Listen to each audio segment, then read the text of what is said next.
Jadi kaitannya nanti ke penyaliban. Nah, pentingnya bagaimana cerita tentang Adam dan Hawa di Kejadian itu sangat penting sekali, apalagi pemahaman Adam dan Hawa di tempat lain itu, saya katakan di bukan agama Kristen ya, bukan di Alkitab, itu berbeda, Kak. Nah, makanya penting sekali bagaimana menurut Kakak tentang dosa ini tadi, rujukannya kepada Adam dan Hawa untuk manusia. Karena kebenaran yang saya lakukan, saya nanti diselamatkan itu bukan karena pahala saya, bukan karena perbuatan baik saya, tetapi kasih karunia yang diberikan Tuhan Yesus. Silakan, Kak. Apakah dosa Adam dan Hawa diwariskan kepada manusia? Apa hubungan dosa dengan keselamatan? Simak penjelasan Agatha sampai selesai agar memahami pembahasannya secara utuh. Silakan, Silau. Halo Kak Agatha, Shalom. Halo. Ya, saya mau bertanya Kak, tetapi mungkin di luar dari temanya ya, tetapi nanti berkaitan juga sih kalau dipanjangin. Mengenai keterkaitan, saya ini kan manusia dan saya kalau nanti belajar bagaimana cerita di Alkitab, saya baca Kejadian Kak. Berarti saya mengetahui saya itu keturunan Adam dan Hawa. Nah, kalau saya baca lagi di Alkitab Kak, bagaimana penciptaan Adam itu dari debu tanah dan dihembuskan nafas, yaitu roh ya. Jadi ada pelanggaran Kak. Sebelum ada pelanggaran itu semuanya berkenan, begitu baik, begitu indah di Taman Firdaus. Ada pelanggaran mengakibatkan dosa, mereka diusir. Nah, saya ini sekarang berada di dunia dan bukan di Taman Firdaus itu. Nah, benarkah Taman Eden saya itu di ini dunia. Taman Eden itu di dunia. Iya benar. Taman Eden itu di dunia, tetapi faktanya kan kalau saya baca mereka itu diusir dari Taman Eden itu ya. Nah, jadi saya ini keturunannya karena saya pernah naik di rumahnya Agatha, Kak Agatha, mungkin sudah sekitar 1 bulan yang lalu. Keterkaitan bahwasanya saya ini keturunan Adam dan Hawa, berarti saya ini keterkaitan dengan keturunan manusia pendosa. Karena faktanya saya sudah bukan lagi di Taman Eden itu. Gitu ya Kak. Karena saya lihat lagi di penjelasan 1 Petrus 3, dia dalam keadaan dia ke dalam keadaan manusia, ia yang benar mati sekali untuk orang yang tidak benar, untuk menebus segala dosa. Nah, jadi kaitannya nanti ke penyaliban. Nah, pentingnya bagaimana cerita tentang Adam dan Hawa di Kejadian itu sangat penting sekali, apalagi pemahaman Adam dan Hawa di tempat lain itu, saya katakan di bukan agama Kristen ya, bukan di Alkitab, itu berbeda Kak. Nah, makanya penting sekali bagaimana menurut Kakak tentang dosa ini tadi, rujukannya kepada Adam dan Hawa untuk manusia. Karena kebenaran yang saya lakukan, saya nanti diselamatkan itu bukan karena pahala saya, bukan karena perbuatan baik saya, tetapi kasih karunia yang diberikan Tuhan Yesus. Silakan Kak. Oke. Apa yang mau kamu tanyakan apa? Apakah benar menurut pemahaman Kak Agatha mengenai penjelasan isi Alkitab, bahwasanya semua manusia yang ada di bumi ini artinya keturunan Adam dan Hawa? Betul. Adalah Betul.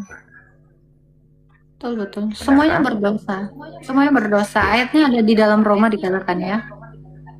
Karena ketidaktaatan satu orang, semua orang menjadi berdosa. Karena ketaatan satu orang pula, semua orang dibenarkan. Itu. ya, artinya saya lebih menekankan lagi Kak, mohon koreksi kalau salah ya Kak. Maksudnya kalau penjelasan saya ini di luar dari pemahaman Alkitab, karena saya ini kan belajarnya sendiri ya, jadi perlu bimbingan kalaupun salah nanti diarahkan gitu. Dari mana saya ketahui bahwasanya goal saya bukan di dunia ini. Goal saya bukan tentang cerita hidup saya di dunia ini, tetapi goal saya seperti yang dikatakan malaikat kepada Bunda Maria, hari ini telah lahir bagimu juru selamat Tuhan di kota Daud, makanya saya buatlah Yesus sebagai Tuhan dan juru selamat saya. Apa kata Yesus? Yang mengatakan goals kamu itu bukan di dunia, siapa? Justru goals itu di dunia. Iya, saya untuk merealitakan kasih itu, saya untuk merealitakan bagaimana saya menjadi pengikut Tuhan Yesus di dunia ini, tetapi Saya ingat perkataan di Alkitab itu, Kak, hidup bagi Kristus, mati adalah keuntungan. Manusia kita nggak usah munafik. Hal yang paling menakutkan itu adalah kematian manusia. Tetapi begitu saya buat Yesus sebagai Tuhan dan Juru Selamat saya, mati itu keuntungan bagi saya. Apa pertanyaannya? Pertanyaannya, mengenai dosa ini tadi, kita kan nih sepakat nih penjelasan isi Alkitab, bukan karena pahala kita, bukan karena perbuatan-perbuatan baik kita, ya. Artinya kasih karunia yang diberikan Tuhan Yesus. Jadi penekanannya itu setiap dari keturunan Adam dan Hawa itu pendosa. Jadi penjelasan itu ini kan tadi itu kayaknya berputar ya. Ini satu hal yang perlu Bapak pahami ya. Jadi silakan. Kita itu diselamatkan bukan karena perbuatan kita, bukan artinya kita tidak berbuat baik gitu loh. Karena kita diselamatkan oleh Tuhan, karena Tuhan itu sudah kita terima di dalam diri kita melalui sakramen, baik baptisan, krisma, dan ekaristi, maka kita yang tadinya tidak tahu berbuat baik itu jadi tahu berbuat baik gitu. Jadi banyak orang menyalahpahami hal ini ya, dengan narasi bahwa oh udah ditebus, udah diselamatkan, kamu nggak perlu lagi berbuat baik. Justru salah. Ketika kita sudah diselamatkan, maka kita itu bisa jadi berbuat baik karena Tuhan itulah yang sebenarnya mengerjakannya di dalam kita. Efesus 2 ayat 41. Bimbingan Roh Kudus. Kakak jangan salah ataupun memframing narasi saya ya. Jelas kalau misalnya saya menjadikan Yesus sebagai Tuhan dan Juru Selamat saya akan dibimbing oleh Roh Kudus di dalam kebenaran. Kebaikan itu mutlaknya adalah kebenaran. Makanya setiap apa yang saya kerjakan di dunia ini, kebenaran itu dunia tidak mengenalnya. Oke, kebenaran dengan kebaikan itu dua hal yang berbeda. Sangat jelas berbeda. Jadi begini ya, ada orang Hindu, dia jauh lebih baik daripada orang Kristen. Tapi dia belum hidup dalam kebenaran, dia belum hidup di dalam Yesus gitu. Karena kebenaran itu adalah Yesus kan, di Yohanes 14 ayat 6, dia itu adalah kebenaran gitu. Jadi kalau ada yang menarasikan, kadang kan banyak ya orang Kristen tuh mengatakan ya, lihat buahnya gitu kan. Yang penting baik sesama manusia. Nah, itu juga narasi yang salah. Kenapa saya katakan salah? Baik itu tidak bisa menyelamatkan kita gitu. Karena kita sudah di dalam kebenaran lah, makanya kita bisa berbuat baik. Itulah yang sebenarnya. Iya, itu faktanya yang terjadi nantinya kan seperti itu karena bimbingan Roh Kudus ya. Karena Yesus juga dia jalan kebenaran, bukan kebaikan ya, tetapi bukan Pak. Jadi gini ya, ini banyak sekali orang menarasikan karena dibimbing Roh Kudus. Tidak seperti itu. Jadi bukan maksudnya kita dibimbing Roh Kudus itu dalam arti bahwa Allah itu nemplok sama kita gitu, bukan. Tapi melalui gerejanya. Gereja itu kan dipimpin oleh Roh Kudus gitu. Sebentar. Ini juga kita harus tahu. Ya, ini kita masuk ke dalam narasi kita spesifikkan. Gitu ya. Silakan. Jadi kita itu jangan menyangka Roh Kudus itu ada di semua orang, tidak. Jadi Roh Kudus itu hanya bisa kita terima melalui sakramen krisma.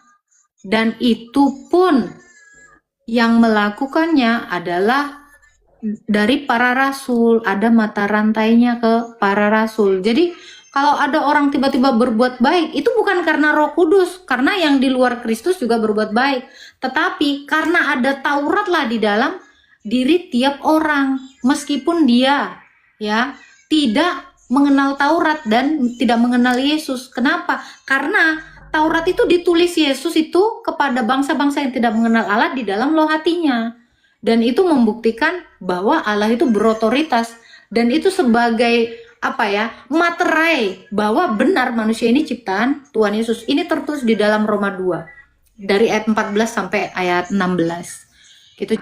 Kalau kita ini bisa berbuat baik gitu kan, kayaknya feel kita itu eh, bisa kayaknya feel kita itu nerima Tuhan gitu. Oh jangan salah, karena orang Buddha itu juga jauh lebih baik feelnya Gini Kak Agatha, dibandingkan saya orang supaya jangan Kristen. melebar, narasi saya dari tadi tidak ada mengatakan berbuat baik ya.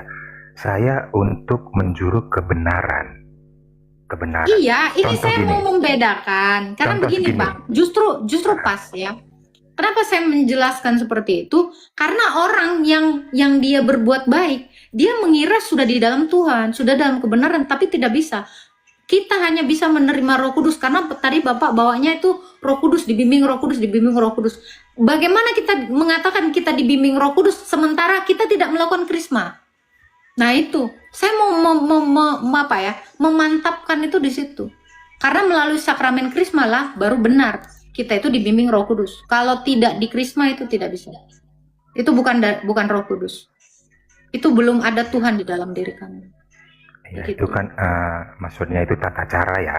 Kalau yang Bukan seperti Kak tata bilang cara, ya. itu ajaran Tuhan Yesus. Kita itu Ya, jadi kita itu kan menerima dia materai. mengajarkan. Ya. Oh, sorry. Jadi Roh Kudus itu bukan hanya mengajarkan, Pak, tetapi yang paling penting itu adalah materai. Karena ketika kita menerima materai, nama kita itu tertulis di dalam atau tercatat dalam kitab kehidupan. Efesus 1 ayat 13 sampai 14 dikatakan. Jadi Roh Kudus itu sebagai materai kita, jaminan bagian kita sampai kita memperoleh dari keselamatan itu. Gitu. Jadi ini nggak bisa dikatakan hanya sekedar kayak ibadah gitu, kayak doa, bukan. Ini benar-benar kayak ngawin gitu dengan Allah gitu dalam rohnya.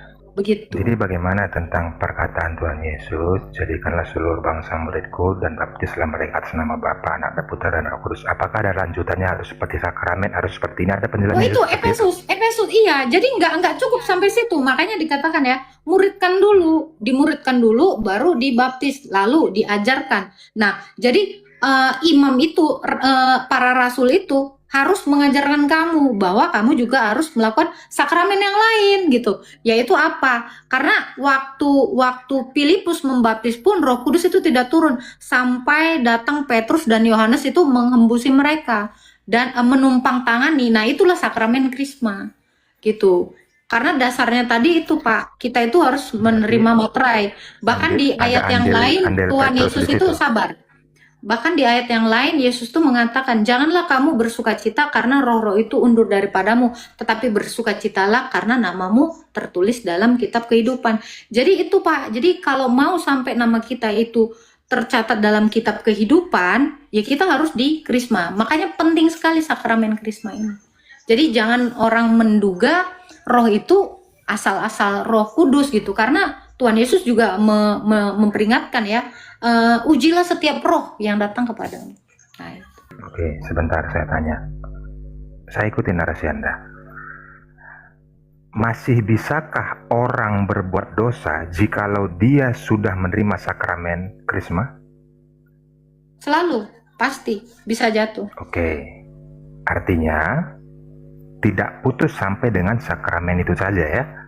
Ya, nah setelah itu ada sakramen, misalnya dia jatuh ke dalam dosa, ada sakramen lain yaitu pengakuan dosa. Nah itu tertulis di dalam Matius 18 ayat 15. Pengakuan dosa.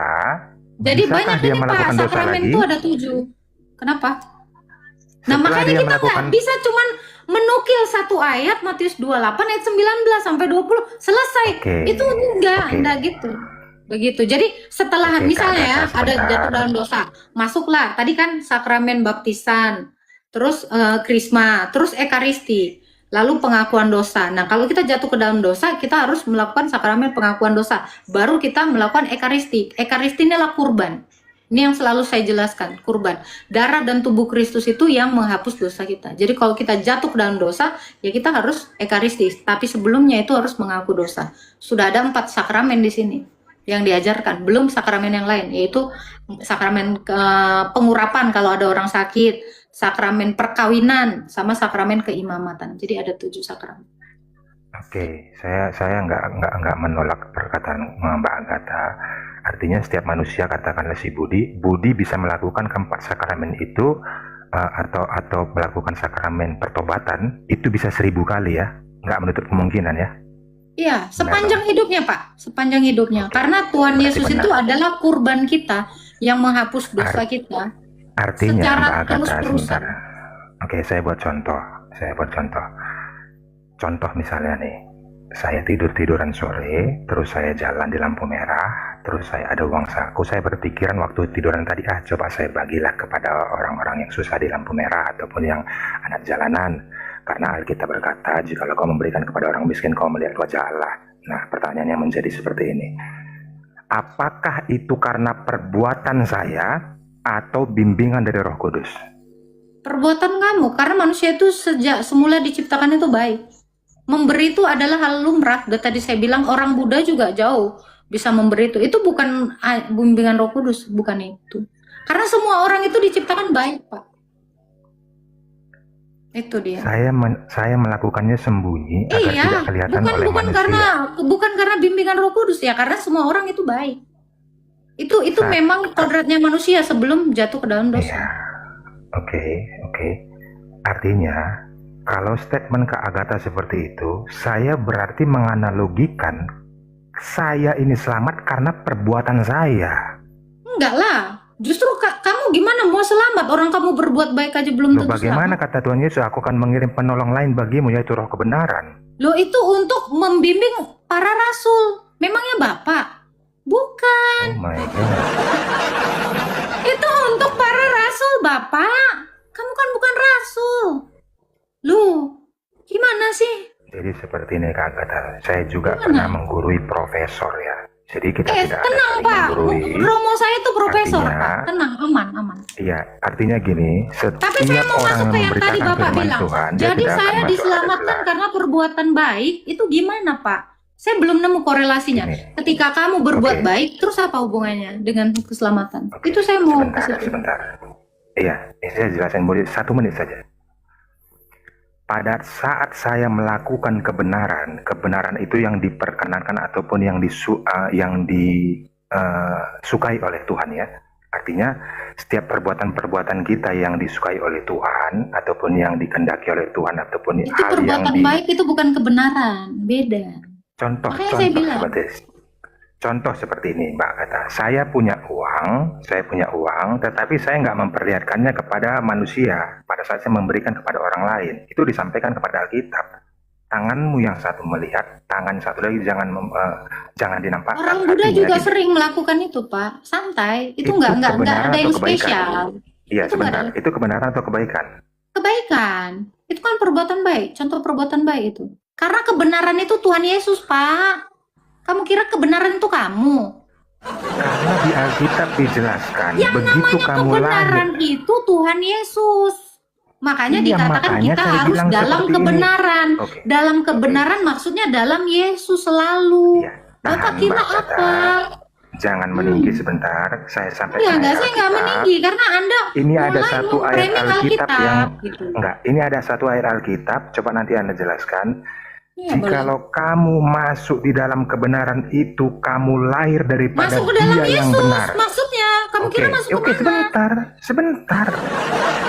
Pada saat kamu melakukan kebenaran itu, kamu lahir daripada Dia yang benar. Artinya perbuatan itu dibimbing oleh, bukan karena saya kan? Apaan? Bukan karena loh, kalau kamu masuk kepada Yesus, iya, karena kamu masuk kepada kebenaran. Itu loh. Coba tunjukkan ayatnya, biar saya jelasin. Di mana ayatnya? Saya nggak penghafal ayat, tapi saya pernah baca itu. Saya bukan penghafal. Ya, tetapi apa saya yang mau lupa. dibahas? Makanya kamu Kak kalau Agatha kan tidak pasti sudah menunjukkan familiar dengan ayatnya, ayat itu. kamu salah Kak Agatha salah nggak familiar dengan mengartikan ayat itu. ayat. Kamu salah Jikalau kamu berada mengartikan dalam ayat. kebenaran, kamu lahir daripada Dia yang benar. Kakak nggak tahu. Ya ayat sudah, itu. cari dulu ayatnya biar saya jelasin. Gitu. Karena nggak bisa, Pak. Orang tuh baca Alkitab itu nggak Lanjutan bisa. dari ayat itu, saat kau berada di Mana kebenaran itu, ayatnya, melakukan Bapak? kebenaran Biar itu, saya baca dunia ayatnya, ini nggak ayatnya. mengenalmu. katanya. Googling dulu, Pak. Googling dulu, baca dulu, cari ayatnya. Nggak apa-apa, saya tungguin. Saya yang satu defense masalahnya kakak. Itu bukan urusan Tapi saya. kakak sudah pasti defense. Kakak Nggak sudah ada. familiar Kalau saya bagaimana itu. nggak ini nggak bisa saya bilang saya pastikan. Karena Anda juga tadi bilang belajar sendiri. Saya nggak bisa memastikan Anda yang belajar sendiri. Teman-teman lah yang nonton yang di bawah, tolong dibantu. Ya, Saya silakan. nggak menghafal ayat. Silakan. Jikalau kita berada di dalam kebenaran, kita lahir daripada Ya Dia yang berarti benar, kita dalam tujuannya kepada Yesus. Tuhan Jikalau Yesus. kita dalam Yesus, kalau kamu di luar Nah, daripada makanya Yesus, ya itu tidak dalam kebenaran. perbuatan yang benar di hadapannya seperti apa yang dikatakannya, kau pada saat memberi tangan kirimu memberi, tangan kanan memberi tangan kirimu jangan melihat. Itu benar atau perbuatan baikmu? Ya kan itu perbuatan katanya, perbuatan benar. Itu Ya perbuatan. sudah, berarti Perbuatan karena benar itu bimbingan dia adalah kan, bukan bentuk karena kebaikan. saya kan. Jadi jangan mengatakan itu kebenaran, karena kebenaran itu cuma Tuhan Yesus, cuma Allah. Kau memberikan orang miskin makan, kau melihat wajah Allah, itu kebenaran atau kebaikan? Itu kebaikan, itu perbuatan baik. Coba kakak belajar lagi. Karena Yesus itulah kebenaran. Jadi itu perbuatan baik, Pak. Masa memberi itu kamu kira kebenaran sih? Di mana ini korelasinya? Saya belum menemukan kebenaran. Saya sudah menegaskan, Loh, saya lahir kalau daripada kamu Dia mengatakan yang itu benar. kebenaran, ketika yang kamu beri itu adalah uang korupsi, apa kamu bilang itu kebenaran? Tunggu dulu. Jangan lari, Kak. Jangan framing. Loh, ya karena Kebenaran. itu banyak hal, Pak. Kenapa saya bilang itu bukan Saya kebenaran? sudah kasih contoh tadi, saya Karena tidur-tidur. begini, Pak, sabar. Yang namanya kebenaran itu dari segala sudut pandang itu harus benar. Itu baru kebenaran. Makanya Yesus itu adalah kebenaran. Kalau yang tadi Anda sebutkan itu perbuatan baik. Itu biasa aja, Pak. Ada begitu banyak orang melakukan itu. Gitu loh. Ngerti nggak, Pak? Jadi itu nggak bisa dikatakan kebenaran. Jadi apapun yang kamu kasih kepada orang, itu belum tentu kebenaran. Loh, ada orang yang korupsi. Dia memberikan kepada saya. Apakah itu disebut kebenaran? Ya tidak. Itu hanya perbuatan baik. Karena kebenaran itu mutlak. Hanya Yesus. Makanya Yesus itu dikatakan Al-Haq. Akulah kebenaran. Jadi setiap orang yang di dalam Yesus, baru dia dibenarkan. Itu loh, Pak, kita dibenarkan, itu bukan kebenaran. Beda. Sampai sini paham? Paham, Agatha. Tetapi sedikit lagi ya.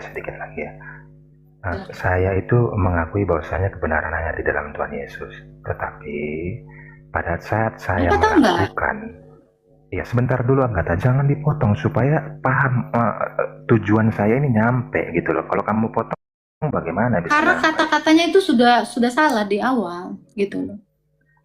Itu. Ada ayat Saya Alkitab. tuh terbiasa menganalisa. Kan kalau berantakan tuh, saya tuh udah gemes pengen ini, Pak. Pengen Gini, membenahinya. Agatha, Gitu. ada ayat di Alkitab. Kamu melakukan kebenaran, kamu berada dalam kebenaran, kamu lahir daripada Dia yang benar. Ya mana ayatnya? Mana?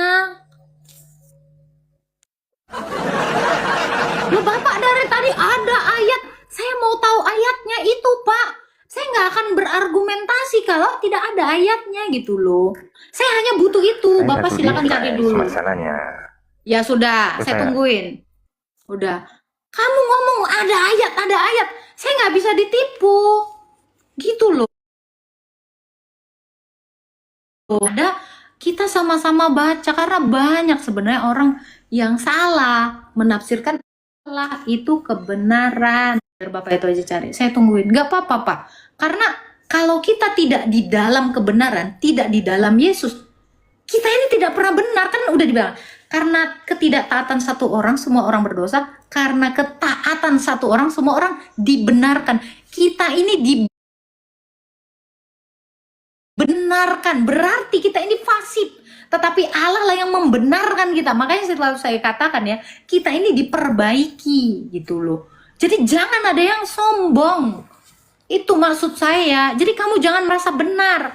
Makanya narasi-narasi sok benar itu nggak betul kepada kita. Hanya Allah yang benar. Kita ini salah. Kita ini pendosa. Statement saya tetap di awal. Saya konsisten untuk itu. Oke? Maksud saya begitu. Bapak boleh ya cari ayatnya dulu. Karena saya kalau nggak baca ayatnya, saya nggak akan nggak bisa menjelaskan. Itu maksud saya.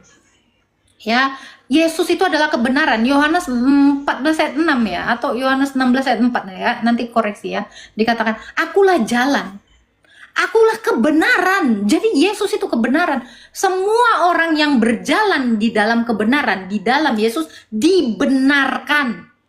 Perbuatan kau itu nggak ada yang benar. Dibenarkan. Jadi kita pasif Allah lah yang aktif. Ya, Yohanes 14 ayat 6. Nah, itu. Saya tuh mau ke situ. Kenapa saya selalu suka sekali menganalisa kata per kata? Karena sebenarnya banyak sekali kita salah dalam membaca Alkitab. Kayak contohnya tadi si Juma. Juma itu salah. Membaca Alkitab aja salah. Dikatakan Musa Allah bagi Israel. Enggak, itu bagi Fir'aun. Itu udah saya jelasin. Makanya penting sekali guys, ingat ya, ini semua tulisan yang ada di dalam ini semua diilhami oleh Allah. Satu kata pun itu tidak boleh dihilangkan. Karena itu janjinya di dalam Wahyu 22 itu. Satu kata itu, kandungan artinya itu beda sekali.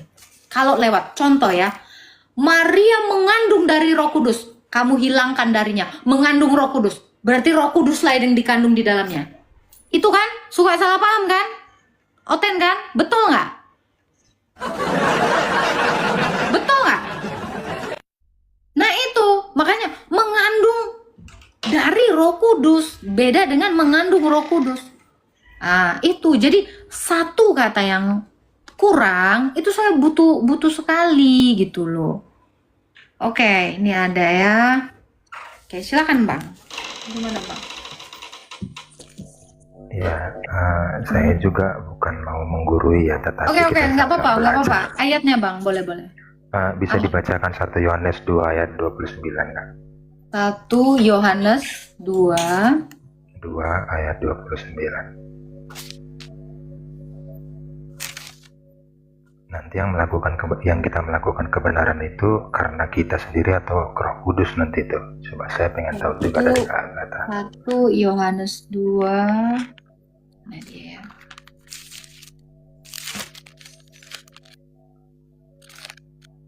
1 Yohanes 2 ayat 29 kan? 1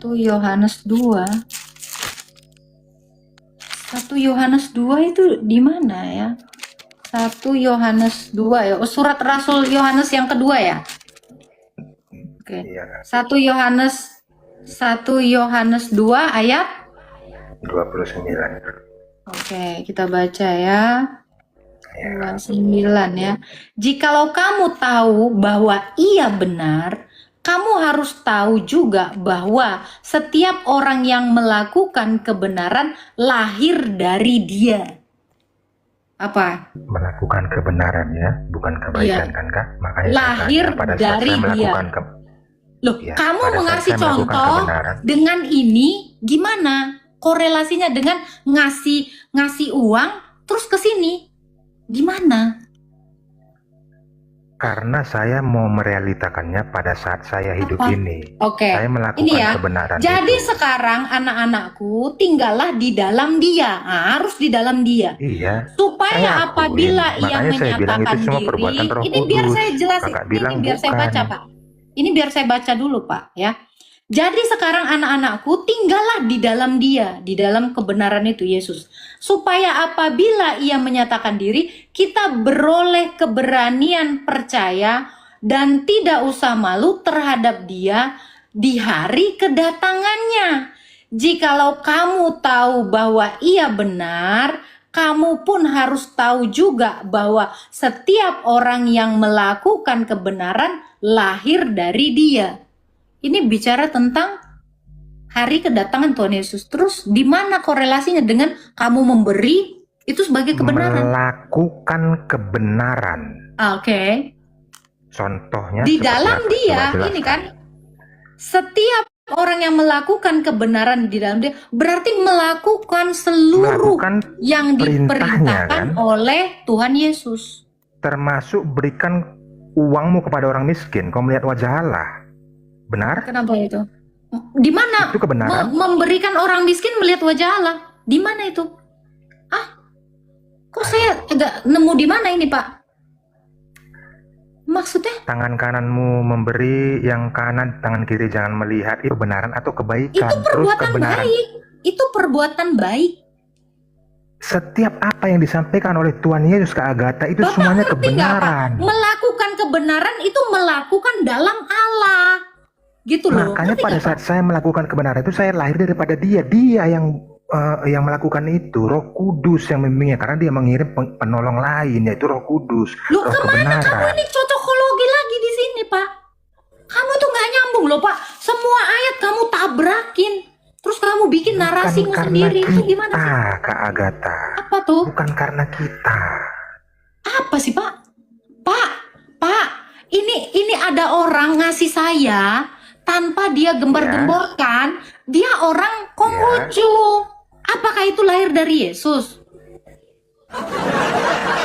Bapak ini ngerti nggak sih, Pak? Ini membedakan kita dengan orang yang belum percaya. Kamu ini mau kemana sih, Pak? Campur aduk ke sana ke sini gitu loh. Saya belum paham ini narasi kamu. Konteksnya ntar kemana-mana. Yang mana? Ngerti nggak, Pak? Kita melakukan perbuatan. Ini konteksnya masih ke situ. Iya. Kebenaran di situ kan, bukan kebaikan kan. Nah, yang saya tanya contohnya seperti apa, Kak Agatha? Berikanlah dong contohnya. Loh, tadi kan sudah saya bilang, ikutlah kamu dalam sakramen itu, melakukan semuanya. Itu kalau namanya hidup dalam kebenaran, hidup secara keseluruhan di dalam Tuhan. Karena Tuhan Yesus itu benar dalam segala hal. Itu maksudnya. Jadi nggak bisa kalau satu biji kamu memberi, kamu menganggap itu kebenaran, terlalu picik kamu melihat Alkitab ini menjadi sekerdil itu gitu loh. Pak, kalau masalah memberi itu bukan kebenaran, Pak. Memberi itu di mana-mana perbuatan baik. Yang namanya kebenaran itu adalah kamu di dalam dia yang adalah kebenaran. Makanya dikatakan kamu lahir dari dia. Karena kebenaran itu adalah dia. Gitu. Ya, Yang Kakak jangan membuat satu contoh yang orang lain nggak tahu. Kebanyakan, misalnya kita di sini memberi, contohnya memberi ya kepada orang itu yang perbuatan baik, Pak. Hantu belau pun bilang itu perbuatan baik. Kalau ada orang yang mengetahuinya itu baik, tetapi kalau nggak ada orang yang mengetahuinya itu Lo semua benar. orang tahu, Pak. Begitu lahir tahu. Ibu-ibu Berarti baru itu perbuatan melahirkan baik. anaknya, Harus bisa dia membedakan. tahu berbuat baik menyusui anaknya. Bapak itu terlalu B Bukan, aja. ini masih dalam enggak, Oke, ini masih dalam. saya kasih contoh ya, konteks Pak ya. pemberian. Kalau kamu bilang ketika kamu memberikan orang nggak diomong-omongin, itu artinya kamu dibimbing oleh Roh Kudus. Kamu itu terlalu picik. Kenapa? Banyak sekali orang, Pak. Nggak usah dulu itu, Pak. Joro apa siapa itu? Yang teman-teman yang nyuri tapi dia ngasih, tapi nggak tahu yang ngasih itu dia. Kok kira itu baik? Kok kira itu benar? Akhirnya kamu tahu kan, dia Saya mencuri kasih kan. contoh ya, Pak. Siapa namanya teman-teman? Yang itu loh, yang dia mencuri terus dia ngasih ke orang lain. Itu kan Robin kamu Hood, tahu Robin ceritanya Hood. dia mencuri. Itu juga, apakah kamu mengatakan dia itu dibimbing Roh Kudus? Gila Ya, kau. dia mencuri, nggak mungkin Ya dibimbing iya, Roh Kudus. apakah ketika dia memberi itu kan dia nggak ngasih tahu. Apakah dia itu dibimbing Roh Kudus? Lu kamu ini Bukan saya gimana yang sih? menghakimi itu. Kamu- Makanya Tuhan kan melihat. Kamu memaksakan tolok ukurmu yang kerdil terhadap bahwa Bukan, Roh Kudus yang membimbingmu. Kalau ini seperti kamu. astaga ini Pak, saya bilang ya bagaimana? Pak, orang Islam sana banyak yang baik, Pak. Kenapa? Karena kamu baca dulu, Pak, Roma 2 ayat 14. Jadi ada bangsa-bangsa yang tidak mengenal Allah, dia pun berbuat baik. Kenapa? Karena Tuhan menulis Taurat itu di dalam dirinya. Ada hati nurani. Hukum Taurat itu ada di dalam diri orang itu, Pak. Ateis pun bisa melakukan itu, Bapak. Tapi apakah Dalam ateis itu hatinya dikatakan dia dengan Roh Kudus? Maksudnya adalah Pak, saya memberikan spesifikasi kepada Anda ya. Orang yang mengaku dirinya dibimbing Roh Kudus itu harus dikrisma. Selebihnya itu tidak. Itu saja. Karena itu di sini. Karena Tuhan Yesus tuh memberikan ajaran itu kepada para rasul. Jadi tanpa krisma kamu tidak menerima Roh Kudus. Ya, oke. Satu lagi boleh? Boleh, silakan. Ya, pada saat orang memberikan sesuatu kepada orang lain, hanya Tuhanlah yang tahu hatinya. Sudah, hanya Tuhan yang tahu hatinya. Gak nyambung kok, Pak. Itu biasa aja, astaga. Kamu itu terlalu sombong, Pak. Kenapa saya katakan kamu sombong rohani? Kenapa? Kamu mengira ketika kamu memberi, itu Tuhan ada di dalam diri kamu. Belum tentu. Itu perbuatan baik, itu B aja. Kenapa saya bilang B aja? Saya ini juga melakukan itu, dan orang Islam pun banyak melakukan pemberian seperti itu. Orang Konghucu, orang Buddha, bahkan ateis pun melakukan itu. Iya kan? Iblis aja ngasih loh, Pak. Biasa aja. Iya toh?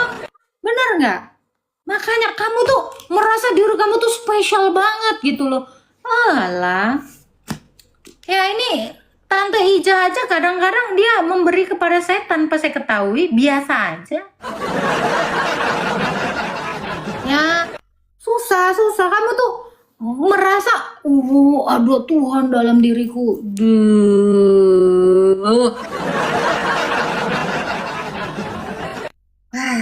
Nggak bisa, kita tuh nggak bisa.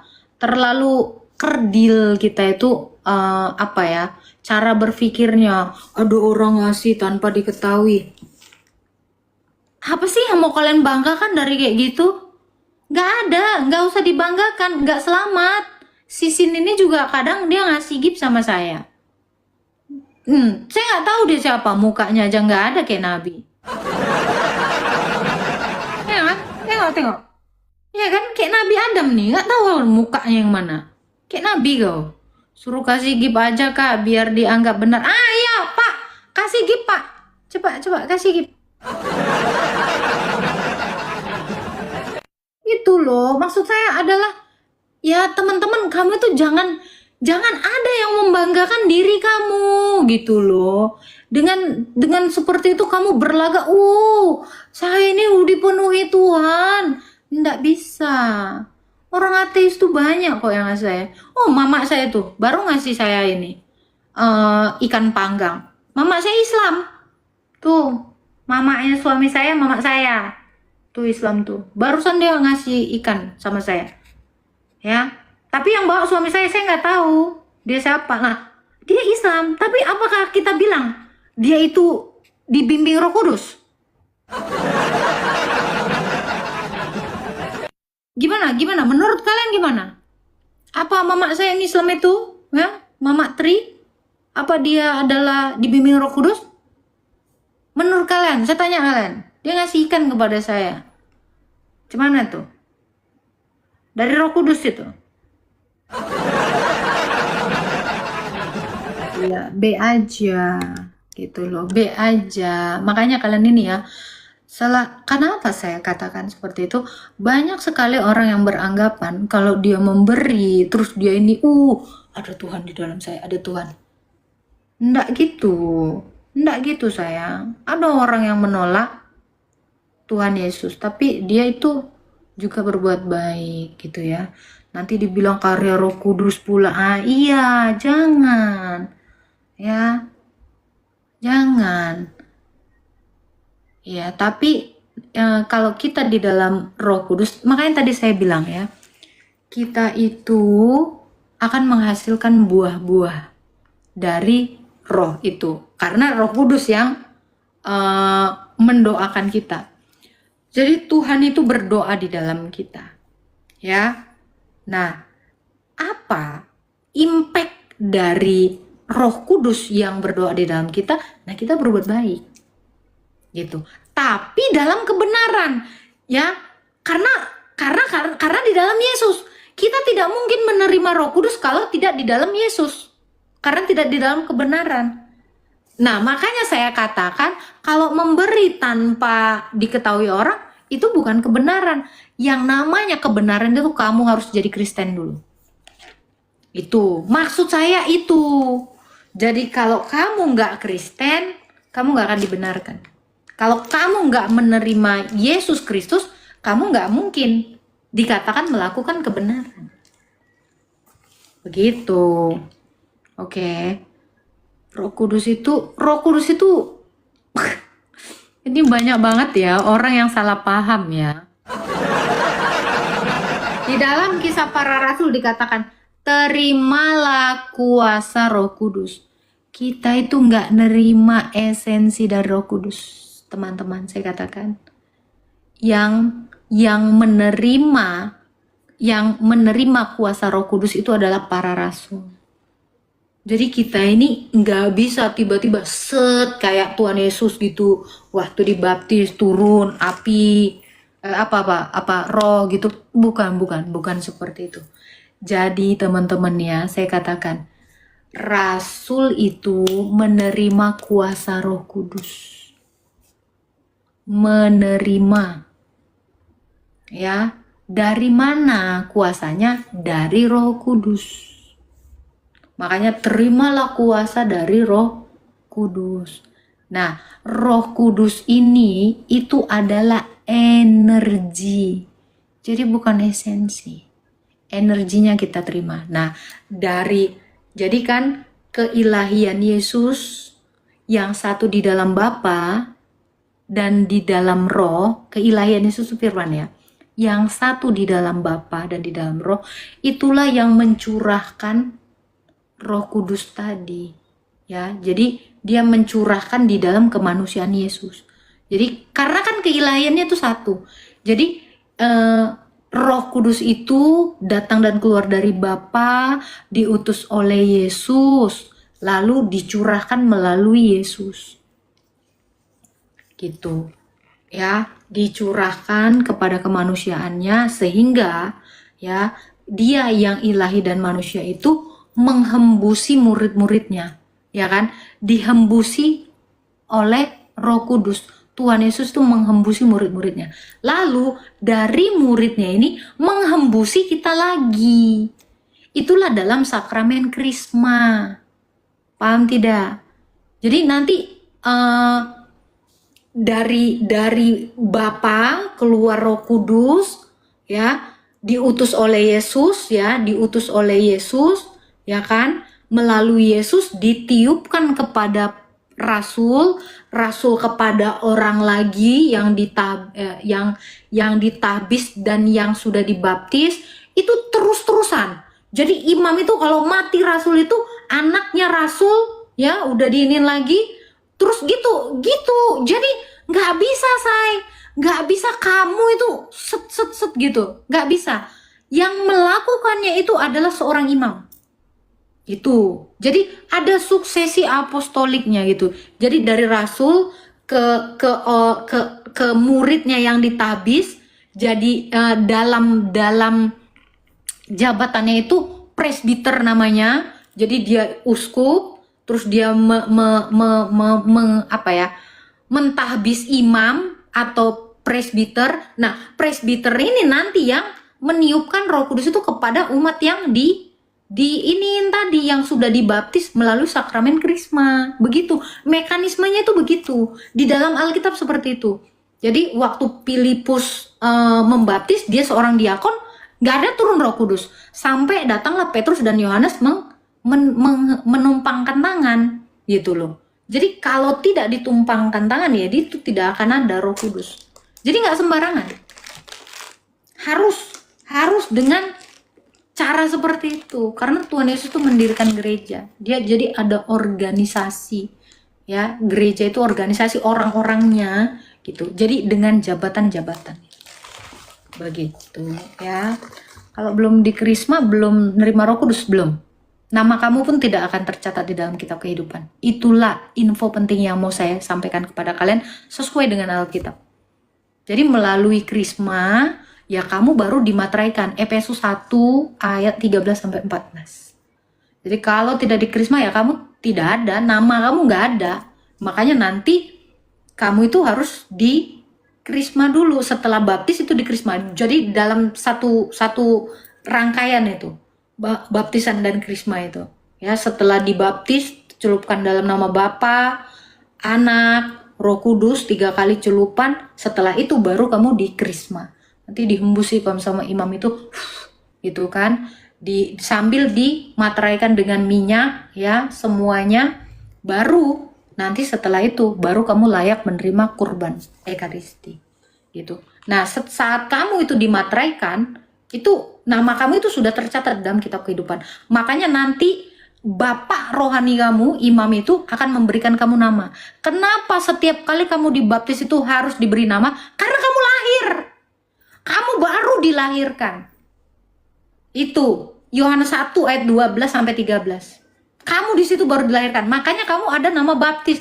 Nah, sama seperti Saulus itu berdosa. Ketika dia dibaptis oleh Ananias, baru namanya Paulus. Itu nama baptis dia. Itulah nama kelahiran dia. Itulah nama yang tercatat di dalam kitab kehidupan. Jadi kalau tidak demikian, ya tidak ada. Makanya Petrus itu dari namanya siapa? Kefas, jadi Petrus. Nah itu. Jadi semua itu ada nama baptisnya. Gitu. Karena apa? Karena kita dilahirkan. Yohanes 3 dari ayat 1 sampai ayat berapa itu yang Tuhan Yesus mengatakan kamu harus dilahirkan. Ya dalam baptisan itu kamu dilahirkan. Makanya air baptisan itu, kolam baptisan itu sama seperti kuburan kamu dan rahim ibumu. Ya, jadi manusia lama kamu itu dikuburkan sama seperti Yesus. Begitu ya. Jadi manusia lama kamu itu dikuburkan, lalu kamu lahir. Ketika kamu bangkit, yaitu kelahiran kamu. Keluar kamu dari air baptisan itu, kamu di situ sudah dipersatukan dengan Yesus dalam kematiannya, penguburannya, dan kebangkitannya. Di situ kamu turut dibangkitkan, dan itulah kelahiran kamu. Makanya kamu pasti diginiin kan, selamat ya, kamu menjadi saudara kudus. Namamu sudah tercatat di dalam kitab kehidupan. Kamu sudah lahir. Makanya ada orang kalau habis dibaptis itu dikatakan apa? Lahir baru. Jadi kalau kamu tidak dilahirkan, ya kamu nggak akan masuk ke dalam kerajaan sorga. Kata Tuhan Yesus tuh di Yohanes 3. Itu waktu Filipus itu bertanya. Nikodemus itu bertanya. Begitu. Ya. Jadi nggak sembarangan. Setelah kamu dilahirkan, barulah kamu dikrisma. Nah, disitulah kamu dimateraikan. Jadi jaminan bagian kamu, Efesus 1 ayat 13 sampai 14, disitulah kamu menerima jaminan. Ya, karena ini kan kita ini anak janji. Janji kita ini di dalam daging. Makanya kenapa Tuhan Yesus itu jadi daging. Jadi daging kamu itu turut dikuburkan secara misterion. Makanya disebutnya apa? Sakramen, itu bahasa Latin, sakramento, ya. Bahasa Yunaninya itu misterion, secara misteri ilahi, karena Allah adalah misteri. 1 Timotius 6 ayat 16. Itu. Jadi secara misteri, secara rahasia kerajaan sorga, ya kamu itu sudah lahir. Itu makanya kenapa kamu itu perlu nama baptis. Oleh sebab kamu dikrisma. Kalau kamu belum pernah dikrisma, ya kamu nggak punya nama baptis. Dan kamu tidak lahir. Dan kamu tidak tercatat di dalam kitab kehidupan. Itu informasi yang harus saya beritahukan kepada kalian. Ini semua dasarnya di dalam Alkitab. Dan ini ajaran para rasul. Begitu teman-teman. Jadi make sure nama kamu itu sudah terdaftar di dalam kitab kehidupan. Jangan dulu sibuk-sibuk kamu mau berbuat baik. Nanti dulu. Dalam sakramen dulu. Apakah kamu sudah benar? Lah kalau belum benar, nah maka tidak ada yang benar sampai kemanapun. Begitu. Sama seperti kamu tidak tahu tutorial untuk membuat bolu, terus kau bikin asal-asalan, kau merasa itu benar, ya itu tetap tidak betul. Salah itu. Kalau teorinya salah, maka dalam prakteknya pun pasti salah. Gitu. Gitu ya Pak ya. Kalau tadi masih ada ya bapak-bapak yang di bawah itu, ya kamu harus rendah hati menerima pengajaran ini karena memang penting sekali. Ya, ini teman-teman yang di sini ya kayak si Kidut, dia juga udah masuk ortodoks, pasti sudah tahu. Dan dia pasti itu berasa itu. Yang sudah dibaptis dan dikrisma itu pasti tahu. Makan 3 bayar 1. Tadi dinaikkan ini si tulisan cacing ini nggak mau.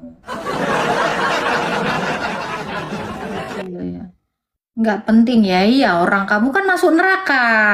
Nih kalau RT 6 mengatakan tidak penting, ya iyalah Maryam 71 menanti kau. Gitu.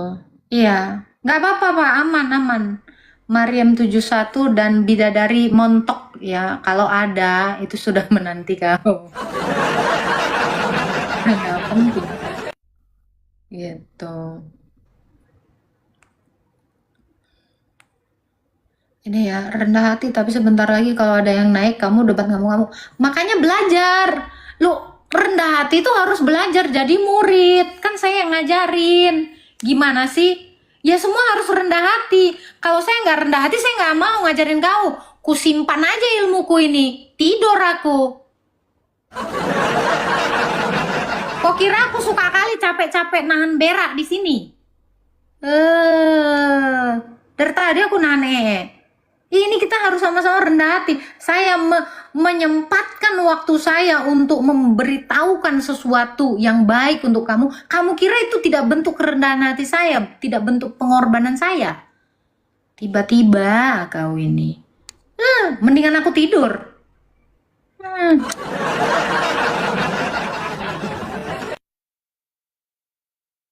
Apa ini? Saya akan lompat dari Monas kalau ada yang bisa jelaskan Tritunggal seperti yang Yesus ajarkan. Semua orang akan menyembah Bapa dalam roh dan kebenaran. Itu Tritunggal. Yohanes 4 ayat 24. Mana? Turun kau dari Monas. Cepat Rule. Turun. Turun ke Monas sana. Tritunggal itu. Ya, akan tiba saatnya dan sudah tiba. Semua orang akan menyembah Bapa dalam roh dan dalam kebenaran. Itu Tritunggal. Apa? Cepat! Pastikan ada yang moto, kepalanya pecah. Lompat kau. So-soan. Gas lah. Jangan ragu-ragu bang. Langsung kau dapat nanti bidadari. Langsung kau lompat bidadari montok. Enak itu. Ada aja asumsi. Itu ayat kok. Saya nggak perlu asumsi. Itu ayat.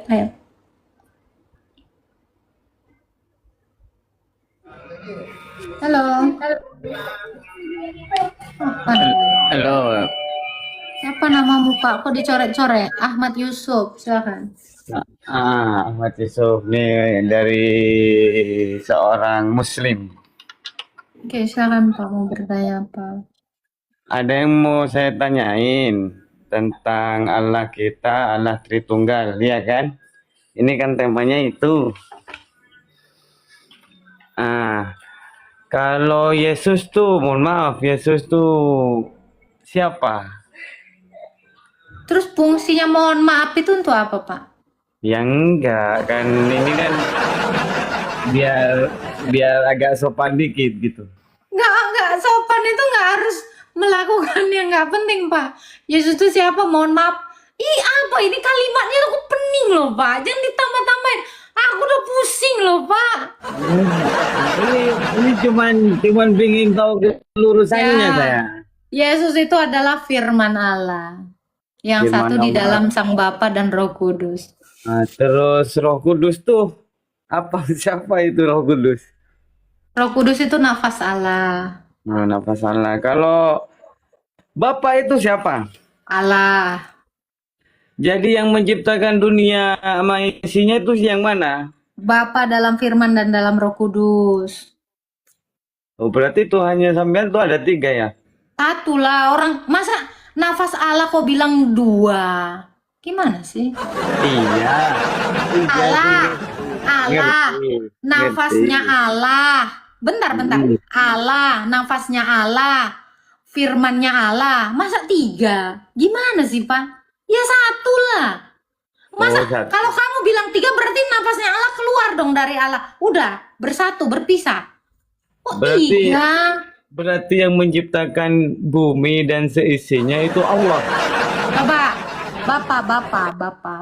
Bapak menciptakan langit dan bumi serta isinya itu dalam firman dan dalam Roh Kudus. Jadi kalau saya contohkan Pak, masa iya roh kamu berpisah sama badanmu kau hitung 2, ya mati kau. Udah di kuburan. Ketika Yesus itu meninggal dan disalib itu rohnya siapa? Yang Roh lepas. manusia lah, roh manusia. Oh, roh manusia. Berarti di atasnya Yesus tuh masih ada yang lebih tinggi berarti.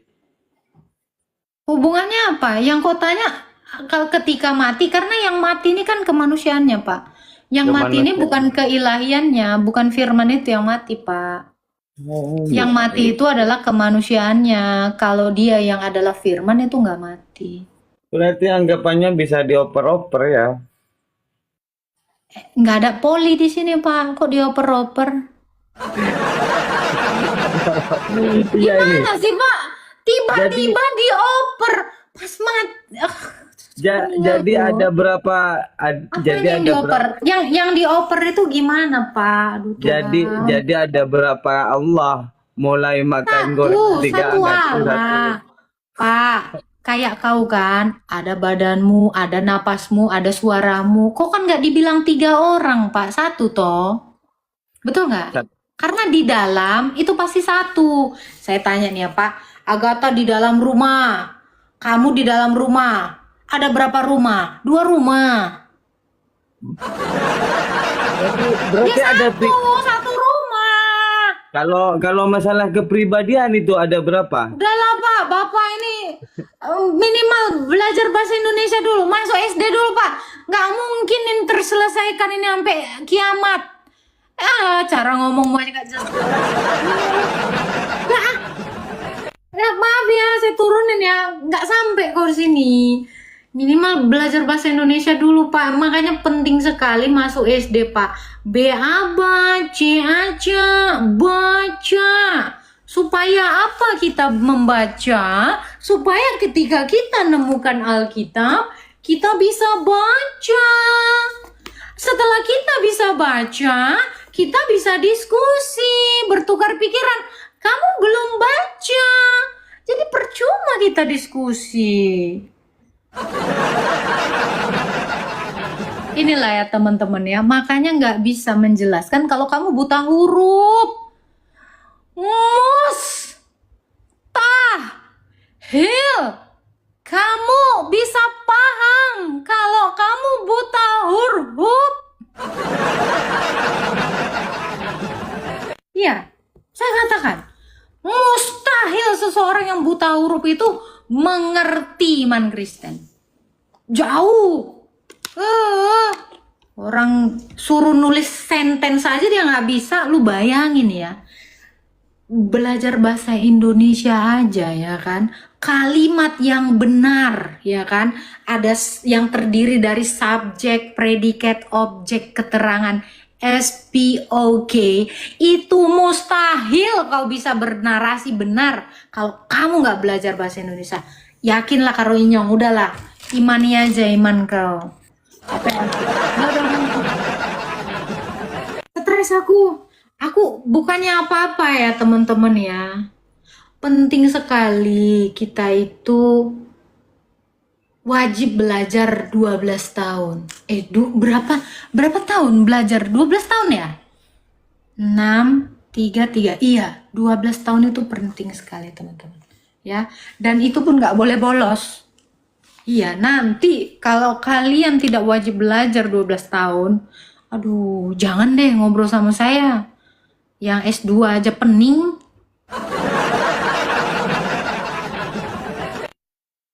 Serius teman-teman, ini sulit. Sulit. Udahlah, aku stres, aku mau nyanyi dulu lah. Sakit kepala aku, sakit jiwa aku deh orang-orang ini. Tolong ya teman-teman ya. Saya butuh hiburan. Terima kasih sudah menonton sampai akhir. Jika firman Tuhan ini memberkati saudara, subscribe channel ini dan bagikan video ini kepada keluarga dan teman-teman supaya semakin banyak orang mendengar kebenaran firman Tuhan. Tuhan Yesus memberkati.